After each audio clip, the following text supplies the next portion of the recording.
comforted me and now shook me to my core.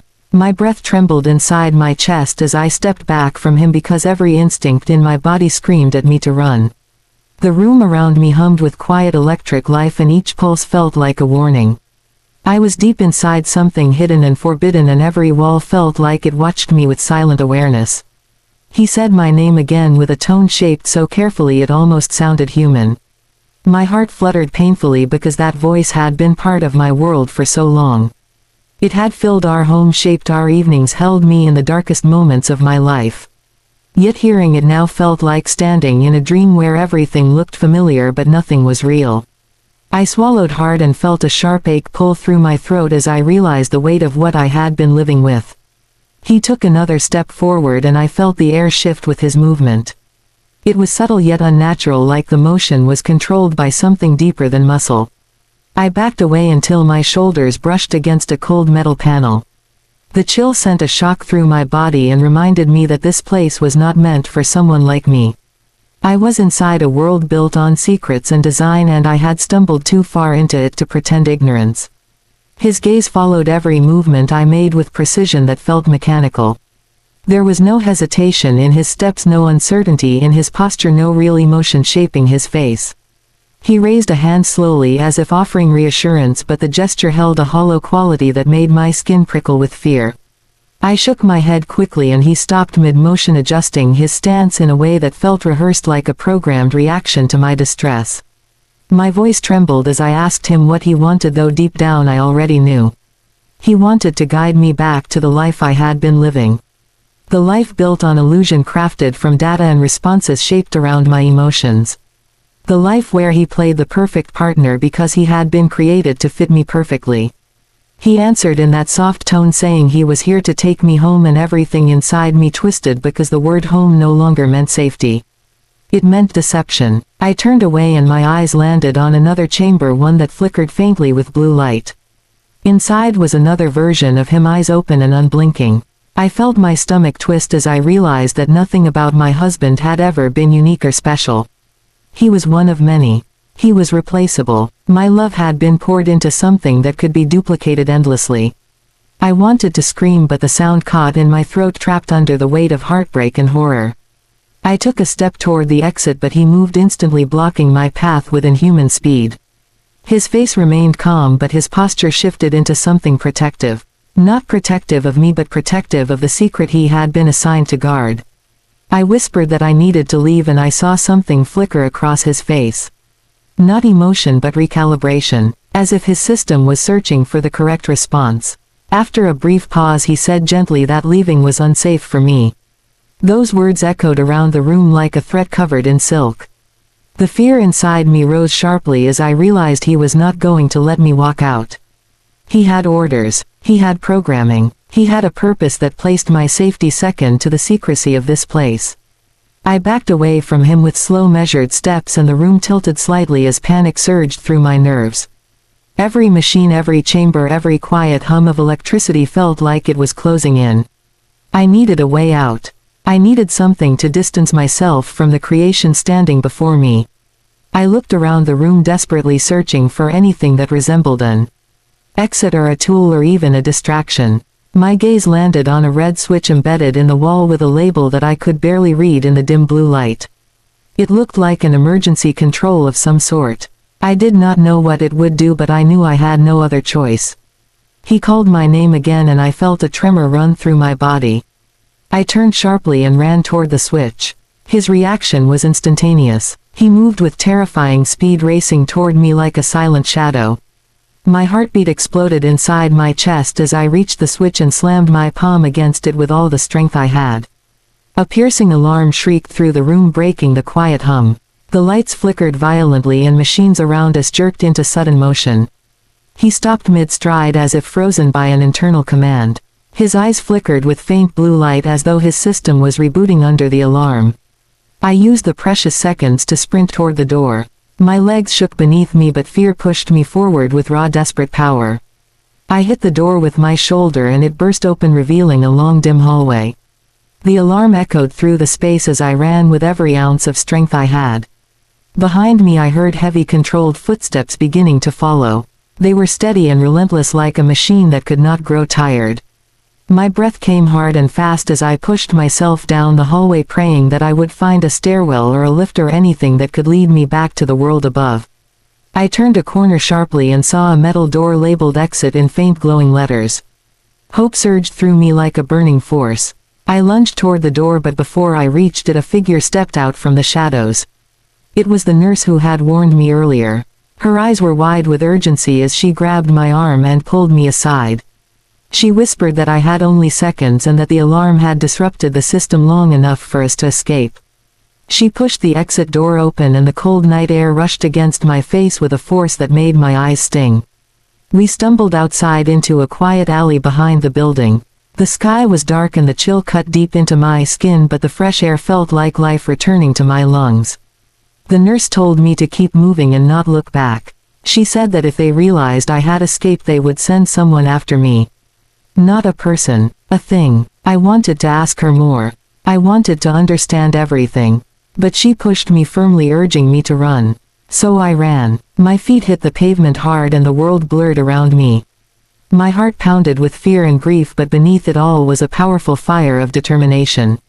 I would not go back. I would not let them pull me into that world of creation and illusion. I would not let a manufactured presence control my life again. Everything I believed about love, trust and safety had been shattered, but I was still here. I was still breathing. I was still fighting. When I finally reached the streetlights of the main road I slowed to catch my breath.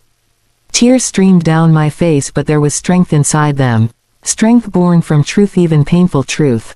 My life had been built on lies, yet now I had the chance to rebuild it on my own terms.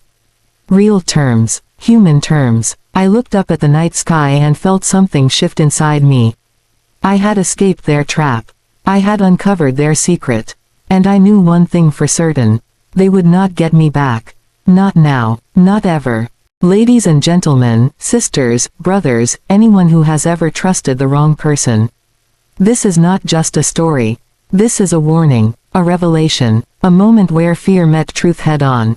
Because sometimes life whispers at you.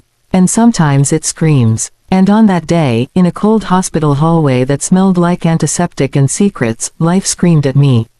The moment the phone rang that morning I felt a strange pull in my chest. It was early and the world outside still looked gray and unsure. I stared at the screen for a second before answering, because something inside me whispered that whatever waited on the other end would not be ordinary. When I finally lifted the phone to my ear I heard a voice that shook with fear. It was the kind of fear that crawls under your skin and stays there. The caller claimed to be from the hospital and said my husband had been in a terrible accident. They said he needed surgery right away and they needed me there. The words hit me like cold water. My vision blurred for a moment because the idea of something happening to him felt impossible, and yet there it was, forming itself in real sound, traveling through a phone that never lied to me before. I could not think. I could barely breathe. My heart pounded so hard I could feel it touching my ribs in a frantic rhythm. I grabbed my bag with shaking hands and ran to the door. I did not stop to check anything. I did not think about calling someone for help. All I knew was that the man I loved might be dying. That single thought pushed every other thought out of my mind. The world outside felt unreal, as if everything had been painted in a rush, and now I was running straight through the wet blur of it. My legs moved faster than they ever had. It felt like the distance between me and the hospital stretched with each step, yet I forced myself forward. Cars passed, yet I did not see faces. People walked, yet they looked like shadows sliding past me. My breath came in sharp bursts and my chest burned. I told myself to keep going because love can make the impossible feel necessary. I imagined him lying on a bed in pain, and that image fueled me with a strength that came from fear and devotion combined into one heavy force. The streets felt colder than usual. I could hear my own footsteps echoing against the pavement. A part of me wished someone would stop me and say it was a mistake. A part of me hoped the call was false. Yet a deeper part feared that the call was real and every second counted. My body shook as I reached the entrance of the hospital. The glass doors slid open with a hiss that sounded like a warning, yet I convinced myself it was only nerves. Hospitals always had that heavy quiet that never quite felt peaceful. The air carried the scent of antiseptic and worry. Inside I moved quickly. My eyes darted from sign to sign trying to find the path to the surgical wing. My pulse beat loud in my ears like a drum. Every step felt heavier than the one before it. The idea of losing him created a tightness in my throat that made it hard to swallow. He had been the person I shared mornings with. He had been the one who made me laugh when life bent under stress. The idea that he could be gone in a single moment felt like an earthquake under my feet. As I hurried down the hall, I imagined every possible scenario. I imagined him unconscious. I imagined doctors rushing around him. I imagined myself arriving too late. The fear grew larger with every passing second and I wanted to scream at time to move faster. I felt like I was running inside a nightmare that refused to let me wake up. The fluorescent lights overhead flickered slightly as though the building itself knew something was wrong. A nurse passed me and I tried to ask her something, yet the words tangled in my throat. I ended up pushing forward without waiting for her answer. I needed to reach him. That was the only thing my mind could hold on to. Nothing else mattered. Not my fear, not my confusion, not the strange sinking feeling that something about the call had felt off. Love can silence instincts in the most dangerous ways, and that is exactly what happened to me in that moment. My heart felt like it was fighting to escape my chest. I pressed a hand against it as if touching it could calm it, yet it only raced harder. My legs grew weak, but I did not slow down. I kept hearing the voice on the phone repeating those urgent words. They had sounded so sincere, so desperate. I clung to that tone because if there was even a chance that he needed me, I had to be there. When I reached another corridor, the walls felt like they were closing in. The air felt dense. I felt lightheaded, and for a second I had to steady myself against the wall. I whispered his name under my breath, hoping it would give me strength. I told myself over and over that I would get to him in time. The hospital around me seemed unusually empty for a place that was usually buzzing with activity. Another warning I ignored because fear had already taken the wheel and was steering me blindly toward whatever waited ahead. The sound of distant machines hummed in the background. I could hear a faint beep somewhere, followed by the rolling of cart wheels. Yet the hallway I stood in felt silent and hollow. I pushed forward again. My shoes squeaked slightly against the polished floor, creating an eerie rhythm that matched the racing of my heart. I felt like I was walking into something unknown, something bigger than the emergency I believed I was responding to. While I moved deeper into the building, every memory of him flashed through my mind.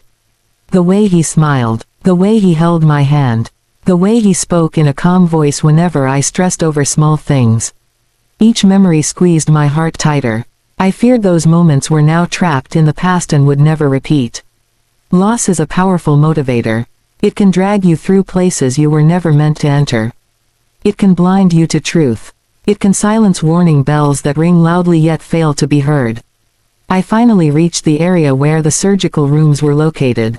The doors looked cold and unwelcoming. I felt a chill run down my spine as if something unseen brushed past me. I placed a hand on the metal surface of the nearest door and felt that chill deepen. I was sweating, yet I felt cold. My breath grew unsteady. My heart ached with fear. This was the place where I believed life and death were battling for the man I loved. My mind played the last words the phone caller said. They had spoken with intensity and urgency. They had painted a picture of desperate struggle. They had made me believe that I had no time to question anything. That voice had pressed all the right buttons to make me sprint to the hospital without hesitation. Because love is vulnerable, and when fear grabs hold of it, that vulnerability becomes a command that drives you forward without thinking. I took another deep breath and let it out slowly. I believed that behind those doors waited a truth I was terrified to face. I expected to see doctors rushing around. I expected machines beeping rapidly. I expected my husband lying weak and pale. I expected chaos because that is what emergencies look like. And still I felt something else too. A weight. A strange heaviness that wrapped itself around my spine and whispered that something here was different. I told myself fear was making me imagine things. I told myself everything would make sense once I stepped inside. I told myself love meant showing up even when you have to run through your own fear to do it. So I steadied myself, took another breath and pushed forward, believing I was racing to save a life, unaware that I was really racing toward a truth that would shatter the world I thought I knew. As I moved deeper into the hospital, a strange sense of unease began to wrap around me like a thin cold fog that crept over my skin and settled in my bones. Every step I took felt heavier than the last, as though the floor itself wanted to hold me back and keep me from reaching whatever waited ahead. The hallway seemed dimmer than it had moments before, even though the lights above me had not changed. It was as if the world itself sensed something I did not yet understand. My breath slowed as I tried to gather my thoughts, yet fear kept pulling me forward. I turned a corner, and that was when I saw her. A nurse stood near a supply cart that looked untouched. Her uniform looked neat and pressed, yet her hands trembled as she gripped the rail of the cart. Her eyes were wide, as though she had seen something that did not belong in a place meant for safety and healing. I approached slowly because something in her expression warned me to move with caution. She looked at me as if she recognized me, though we had never met before. It felt like she had been waiting for me, even though I had no reason to believe that. When I reached her, she stepped closer and placed a hand gently on my arm. Her fingers were cold, and her touch carried a sense of urgency that made my heart tighten. She leaned in close, and her voice dropped to a whisper. "Hide. It is a trap." Those words slid into my ears like ice and settled deep inside my chest. For a moment I could not breathe. I stared at her, trying to understand what she meant, yet the fear in her eyes made it clear that this was not a joke, not an exaggeration, and not a misunderstanding.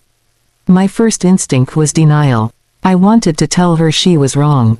I wanted to say that I had come because my husband was hurt and needed me.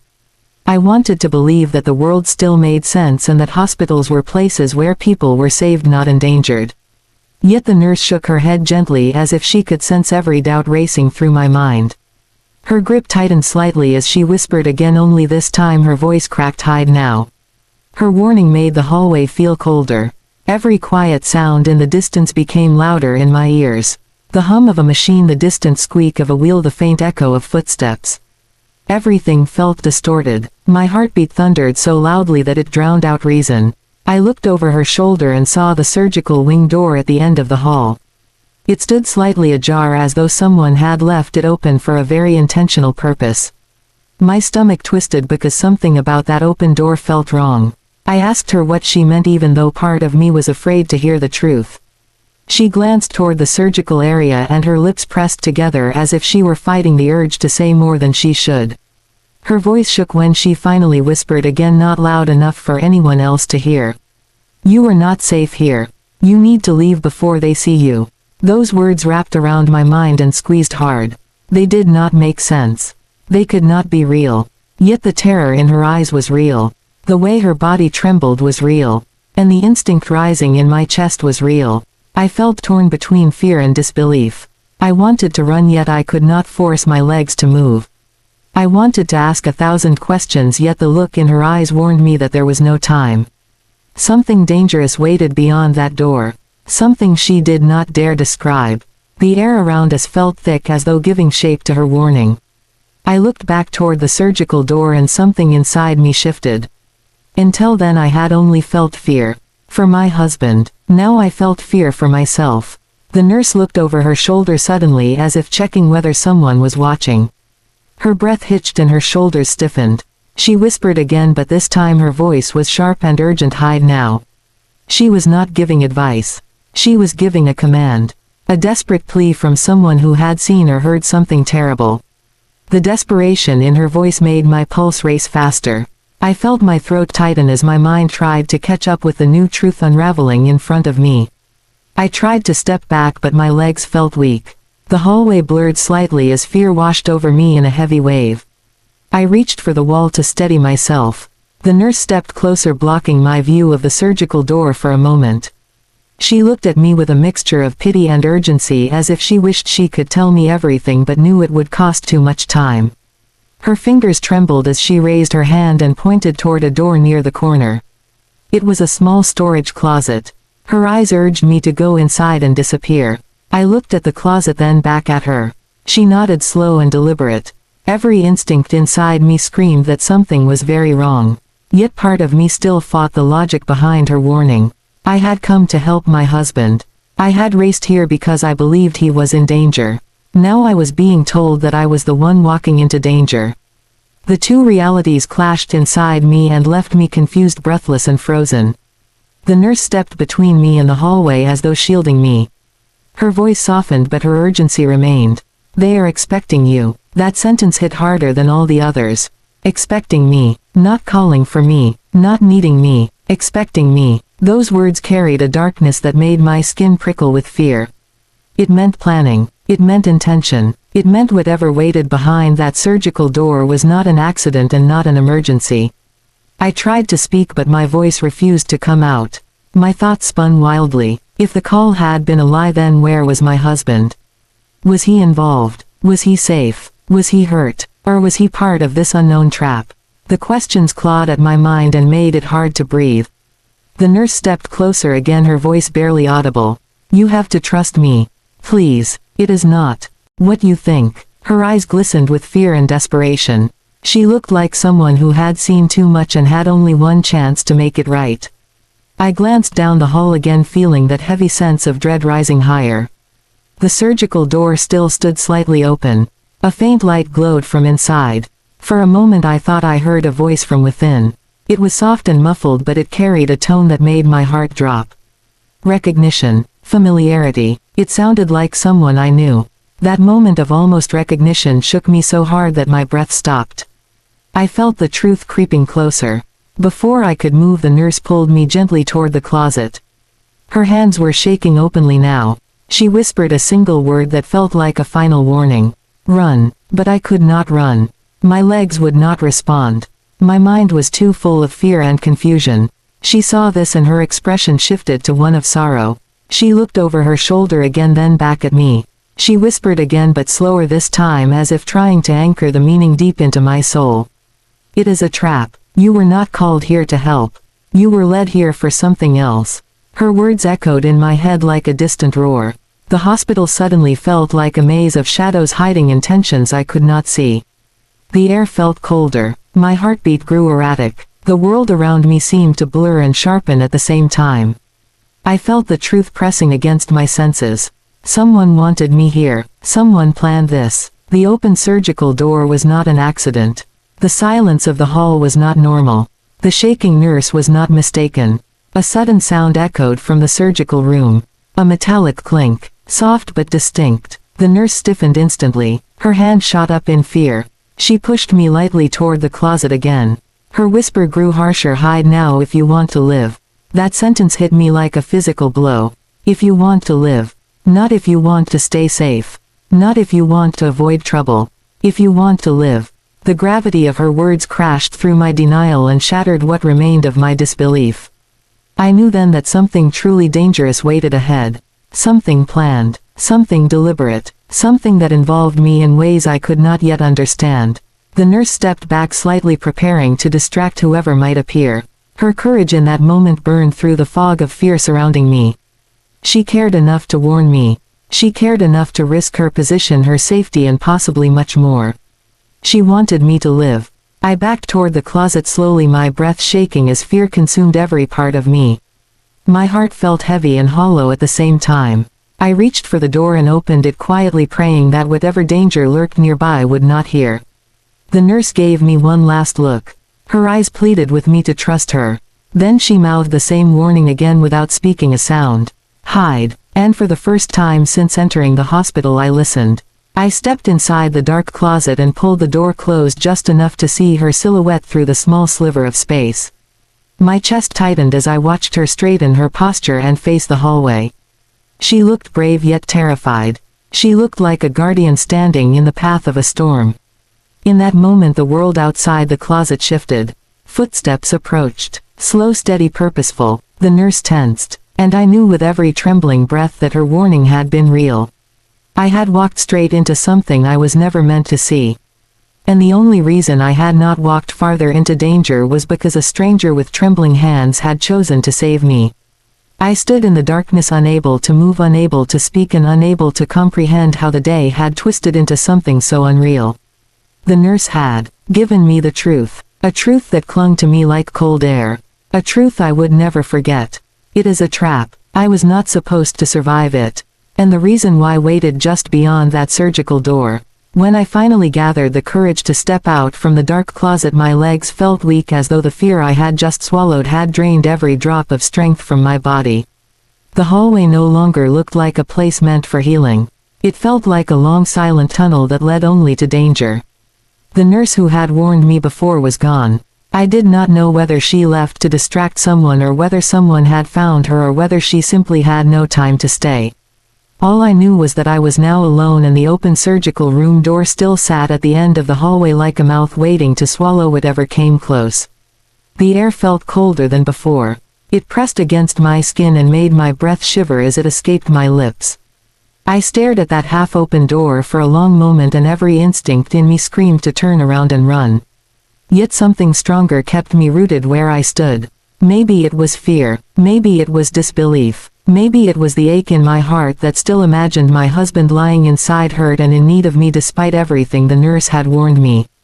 I felt torn between terror and love and both forces pulled at me until I felt like I might break in half.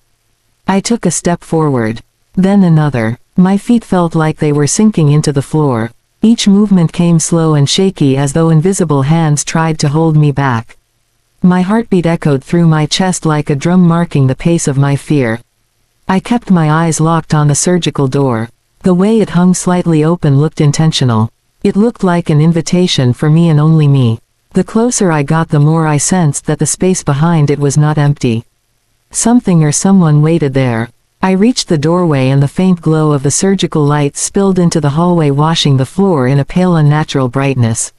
I placed my hand against the cold metal of the door. The surface felt different from what I expected. It was colder, almost like it had been touched by something that should not exist in a hospital. A shiver ran down my spine as I pushed the door open just enough to look inside. The room was silent, too silent. Real surgical rooms were rarely this quiet. Machines usually hummed, tools clattered, people spoke, yet here there was nothing but a heavy stillness that felt wrong in every possible way. I stepped inside slowly, my breath halting in my chest. My footsteps sounded too loud against the tile floor. The bright overhead lights cast sharp shadows across the room, making everything appear both overexposed and strangely hidden at the same time. At first I did not see anyone. The room looked prepared for something, yet it did not look like surgery. A single table rested in the center of the room with straps hanging loosely from the sides. Tools were lined up neatly on a tray, yet none of them looked like standard equipment. They were too sharp, too clean, too unfamiliar. They reflected the overhead lights in thin cold flashes that made me feel sick. A cold knot formed in my stomach as I realized someone had set this room up for something very specific. I took a few steps deeper into the room and that was when I saw him. My husband. He stood in the far corner of the room, not injured, not weak, not in pain. He stood tall with his back partially turned toward me as though he had been waiting for the perfect moment to reveal himself. The sight of him took my breath away, but not in the way it once did. There was something wrong in the way he held himself. Something wrong in the stillness of his shoulders. Something wrong in the air around him. It felt heavy and twisted, as though the very space he occupied had been bent into a shape it was never meant to take.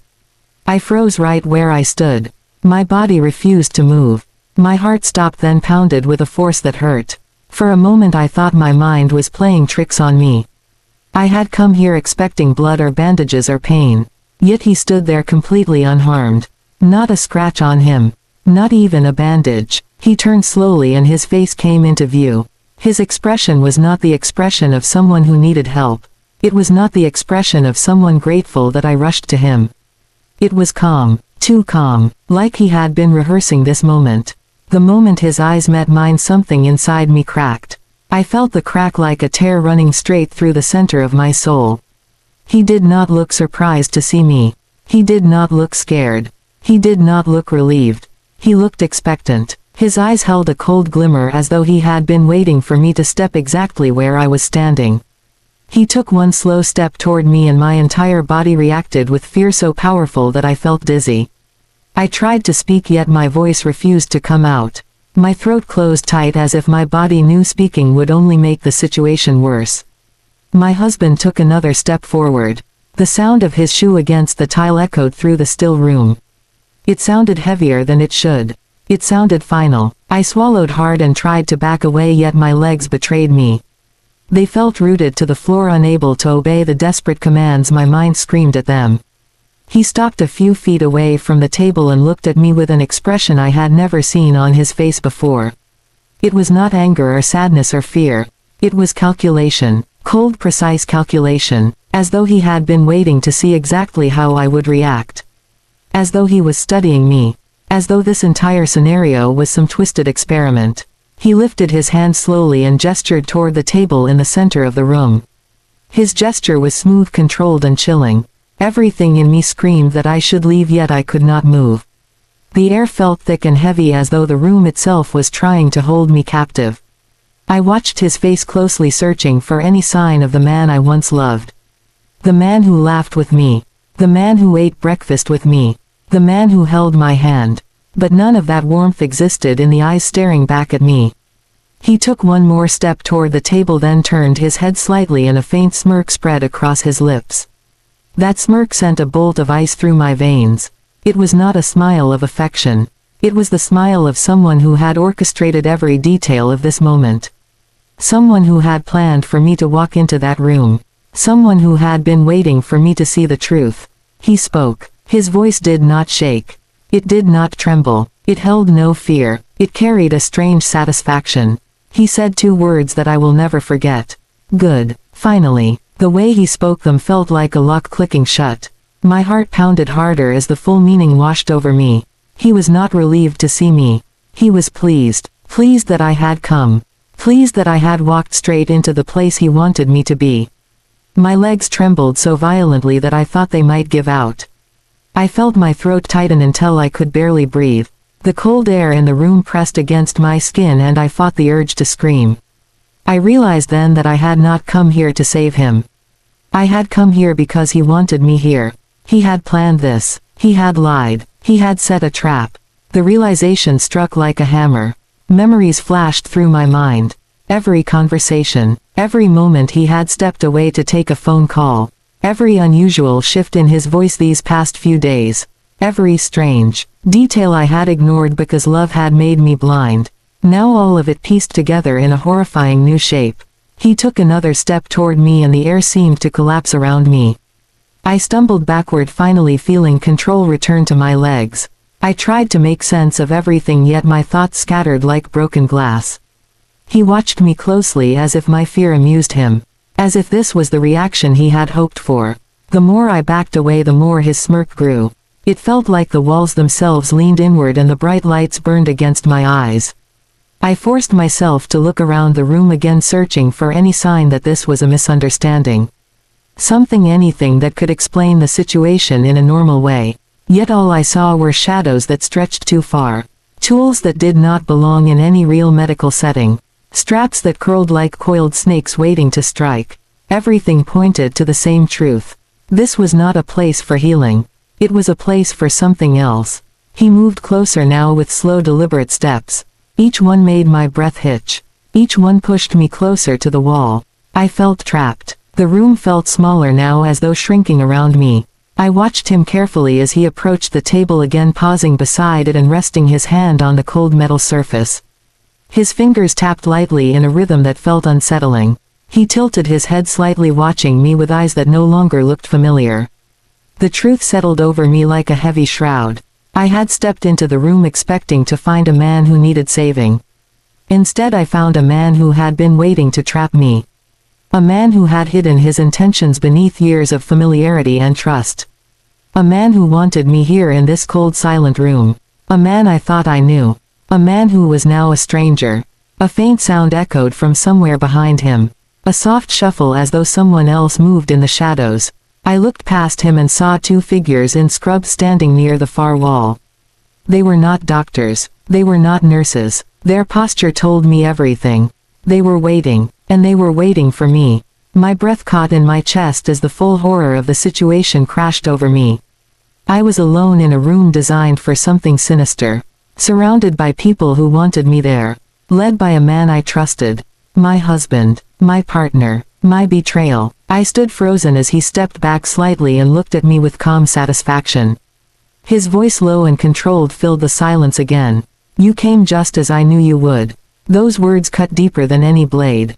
They told me everything I needed to know. I had not been called to save him. I had been summoned. I had been baited. I had been trapped. And in that moment my entire world broke wide open. When I stepped deeper into that cold hallway filled with sharp lights and echoing footsteps, I felt something inside me begin to unravel as if the truth was tugging at the edges of my soul.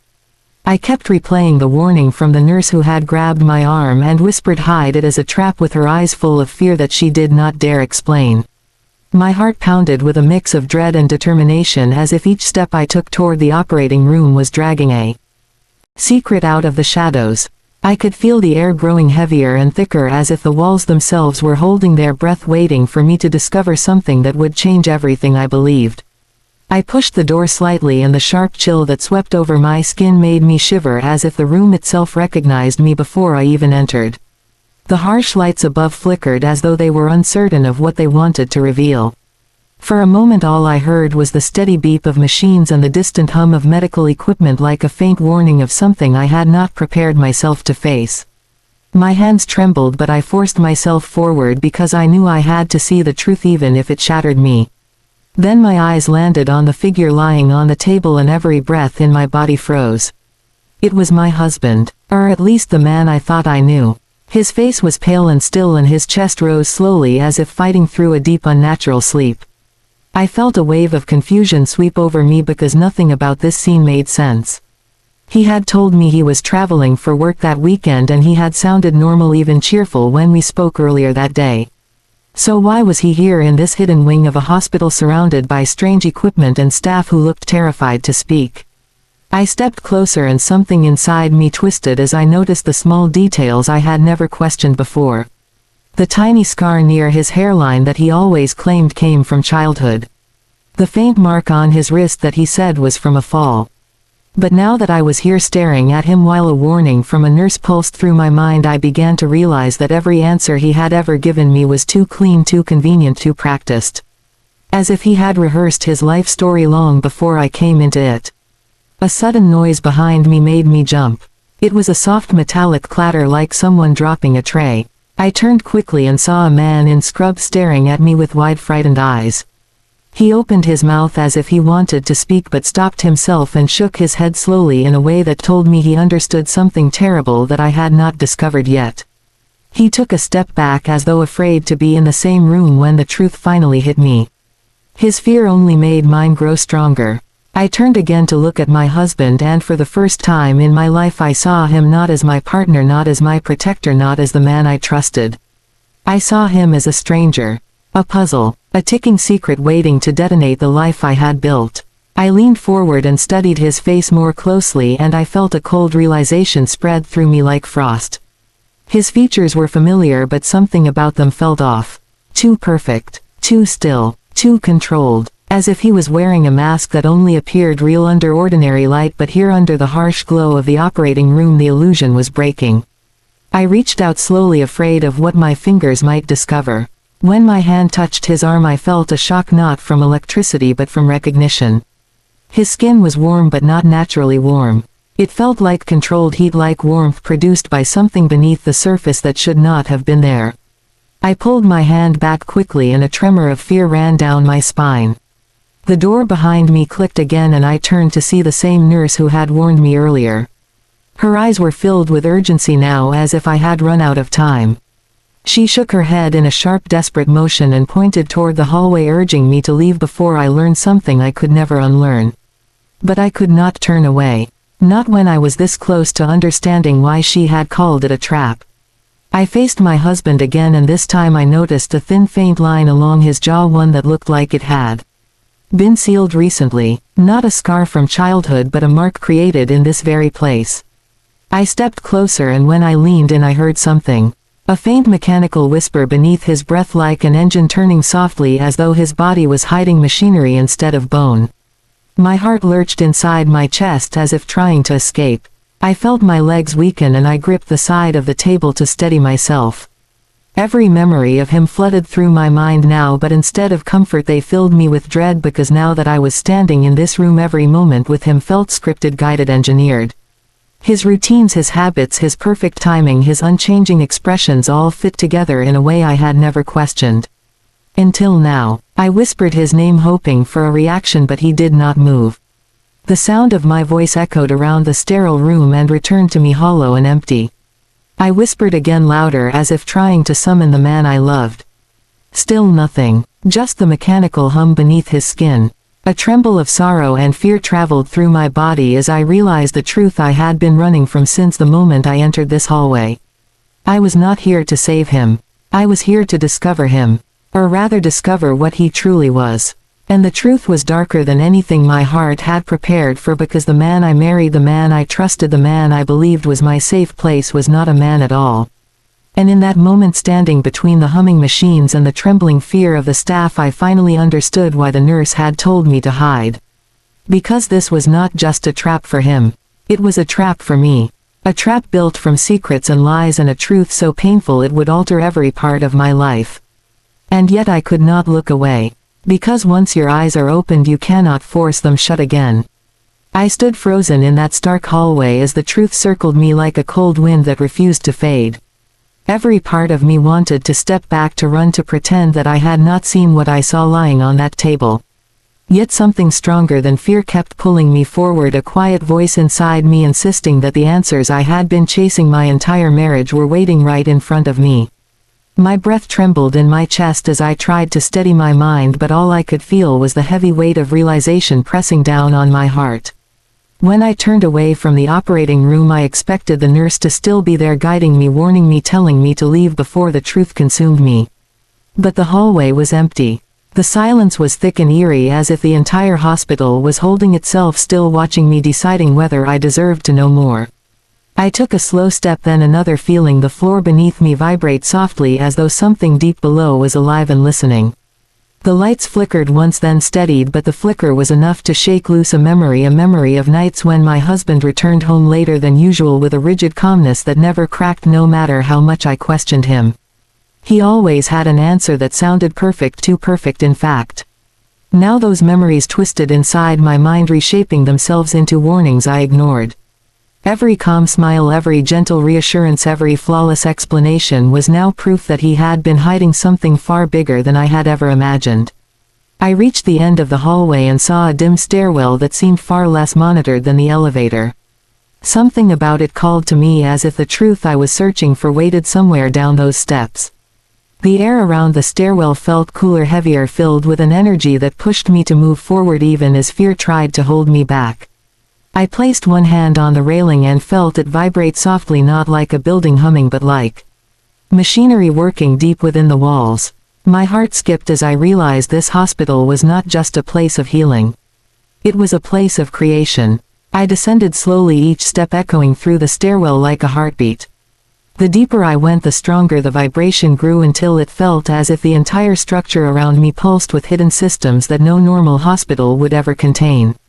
When I reached the lower level, the door at the bottom opened with a faint hiss, as if triggered by my presence. A soft blue glow illuminated the hallway beyond, filled with machines and panels I had never seen before. I stepped inside and the door closed behind me, sealing me in.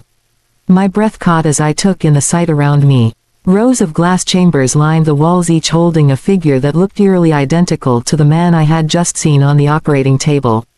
Some were motionless. Some were half-assembled. Some had eyes open yet empty, staring at nothing.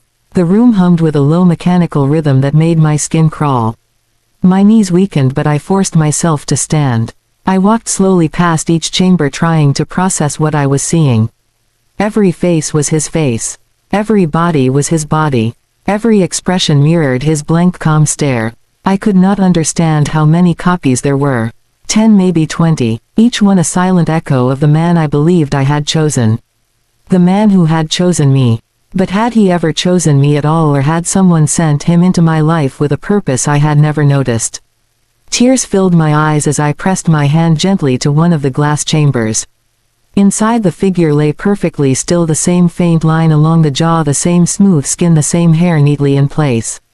Everything about him was familiar yet horrifying, because he was not my husband, not the real him, not the man who shared my home and touched my heart.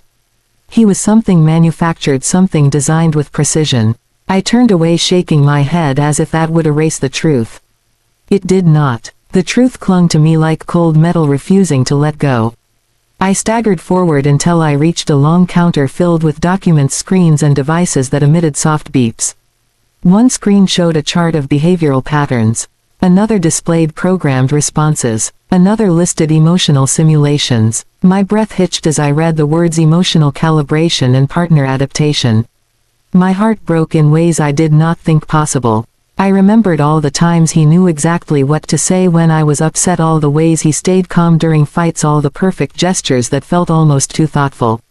I thought he understood me better than anyone.